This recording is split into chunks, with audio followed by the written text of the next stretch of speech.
सत्कार्य foundation Maharashtra राज्याचे संस्थापक अध्यक्ष हरिभक्तपरायण पुरुषोत्तम महाराज जाधव यांच्या वाढदिवसानिमित्त भव्य खुल्या राज्यस्तरीय वक्तृत्व स्पर्धेचे आयोजन करण्यात आले आहे। तरी इच्छुक स्पर्धकांनी आपला सहभाग नोंदवावा।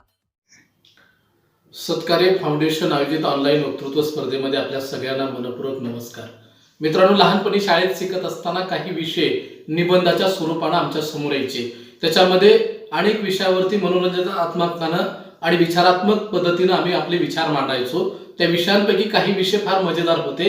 ते म्हणजे परीक्षा हव्यात की नकोत, परीक्षा नसत्या तर, आजचा विद्यार्थी ज्ञानार्थी की अभ्यासार्थी, या विषयावरती विचार मंथन केलं आणि लहानपणी काही मतही निर्माण झाली। मनामध्ये निर्माण झालेली मतं परीक्षेच्या प्रतिकूलतेवर विचार करणारी होती आणि परीक्षा नसाव्यात, परीक्षेचा अभ्यासाचा कटकट नसावी असं वाटत होतं। पण नंतर येता वाढली, वय वाढलं, समज सुद्धा वाढली आणि विद्यापीठामध्ये शिकायला गेल्यानंतर विद्यापीठांमध्ये शिक्षणाबद्दलची अनेक पुस्तकं वाचायला मिळाली, अनेक शिक्षण तज्ञांची मतमतांतरे असणारी आणि परीक्षा या 3 अक्षरी शब्दांचं विश्लेषण करणारी अनेक पुस्तकं वाचायला मिळाल्यामुळं खऱ्या अर्थानं परीक्षेचं सकारात्मक रूप डोक्यामध्ये यायला लागलं आणि म्हणून परीक्षा नसत्या तर काय होईल आणि परीक्षा घेतल्या तर काय होईल या दोन्ही अनुषंगानं मनामध्ये अनेक प्रकारे रुजवण व्हायला सुरुवात झाली। नंतरच्या काळामध्ये ज्यावेळेला आम्ही विचार केला की आत्ताच्या कोरोनाच्या या सगळ्या कालखंडामध्ये आमच्या महाराष्ट्रामध्येच नाही तर जगभरामध्ये थैमान घातलं गेलेलं आहे आणि कोरोनाने जसे सामाजिक संदर्भावरती परिणाम केलेले आहेत तसंच शिक्षण क्षेत्रावरती परिणाम केलेले आहेत आणि म्हणून ज्या वेळेला सगळी विद्यापीठं बंद होती, विद्यार्थी घरी होते, शाळा महाविद्यालय बंद आहेत, अशा कालखंडामध्ये परीक्षा व्हावी की नको हा सगळ्यात महत्त्वाचा प्रश्न त्यानिमित्तानं उभा राहिला आणि तो प्रश्न इतका चिघळला की त्याच्यामध्ये पक्षीय राजकारण लावलं गेलं। राज्य सरकार विरुद्ध UGC अर्थात विद्यापीठ अनुदान आयोग आणि राज्य सरकार यांच्यामध्ये सामना रंगला गेला।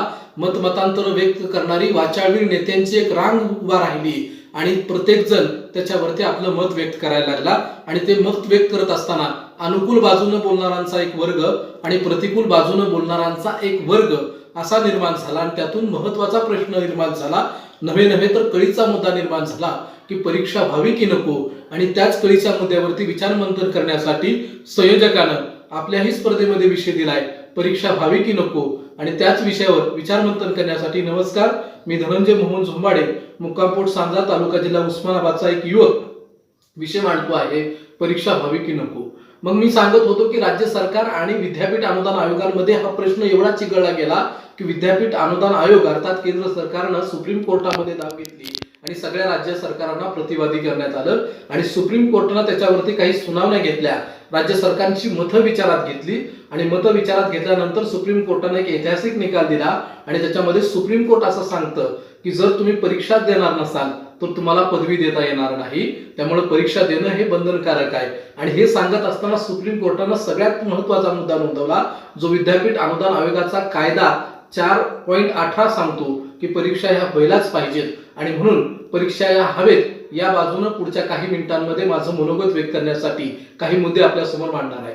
मुळात हा विषय मांडत असताना परीक्षा नको आणि परीक्षा हव्या असं सांगणारे 2 विचारसरणी किंवा 2 वर्ग आमच्यामध्ये निर्माण का झाले याचा विचार करत असताना रसेल नावाचा एक विचारमंत मला आठवायला लागतो की तो रसेल नावाचा विचारमंत एका ठिकाणी लिहितो की तुम्हाला जर कुत्र्याला मारायचं असेल तर तो कुत्रा पिसाळला असं सांगा आणि त्याला गोळी घाला, म्हणजे लोक तुमच्या कृतीचं समर्थन करतील। नेमकं परीक्षेच्या बाबतीत सुद्धा असंच झालं की काय असं मला वाटायला लागतं। मग परीक्षा रद्द करा किंवा परीक्षा हव्यात असं म्हणणारी ही जी परिस्थिती आहे फक्त भारतात होते असं नाही, तर परीक्षा असाव्या का नसाव्या यासाठी जगभरात विचार मंथन झालं। अगदी केम्ब्रिज, ऑक्सफर्ड विद्यापीठांमध्ये सुद्धा याच्यावरती विचार विनिमय झाला।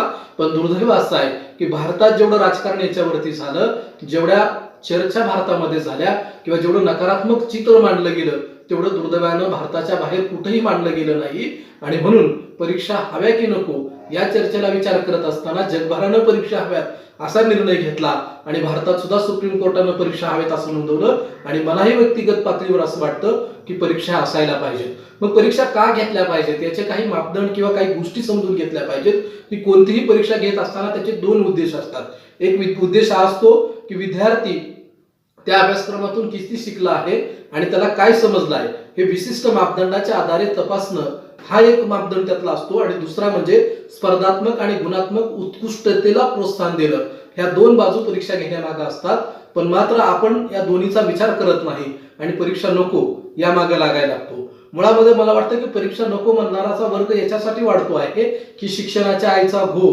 किंवा डावी निशाणे अंगठा अशा सारखे मराठी चित्रपट आमच्यामध्ये येतात आणि ते चित्रपट परीक्षा नको सारखं वातावरण निर्माण करतात. पण मला सांगायचंय की 1665 मध्ये जर्मनीमध्ये ज्या वेळेला प्लेगची साथ निर्माण झाली होती त्यावेळेला जर्मनीतल्या विद्यापीठाने विद्यार्थ्यांना घरी अभ्यास करायला सांगितला होता आणि त्या घरी अभ्यास करण्यामधून न्यूट्रॉन, स्पेक्ट्रम ऑफ लाईट आणि गुरुत्वाकर्षणाचा शोध लावला होता. मुळामध्ये घरी काम करून पगार घेणारी लोक होम फॉर द वर्कला या ठिकाणी नकारत नाहीत, पण परीक्षाला नाकारत आहेत. हे दूर झालं पाहिजे, कारण मराठीतल्या एका कवीनं फार सुंदर लिहिलंय की दलालानं सारी सारी शिक्षण व्यवस्था नाचवली, पैशासाठी सरस्वतीला बाजारात आणून बसवली, गुणांसाठी जे राबले नगरपालिकेच्या दिव्याखाली, त्यांनाच प्रश्न पडतोय आजचं शिक्षण नेमकं कोणासाठी. ही परिस्थिती दूर करण्यासाठी, विद्यार्थ्यांना उत्साह टिकवण्यासाठी, त्यांची मेहनत, कष्ट, परिणाम ह्या सगळ्याचं एक यश मिळवण्यासाठी परीक्षा व्हायला हव्यात या मतावरती मी ठाम आहे आणि परीक्षा व्हाव्याच हेही या ठिकाणी मला नमूद करणं महत्वाचं वाटतंय. एवढाच आशावाद या ठिकाणी व्यक्त करतो आणि आपण सगळेजण परीक्षा देऊयात. शेवटी वक्तृत्वाची सुद्धा मी एक परीक्षा द्यायला उभा राहिलेलो आहे, हेही मला ज्ञात आहे. परीक्षेत अनुकूल आहेत की प्रतिकूल मला माहीत नाही, पण मला माहित आहे ते अनुकूलतेच्याच बाजूने याचा विचार करतील. एवढंच या ठिकाणी म्हणतो आणि आपली रजा घेतो. मनपूर्वक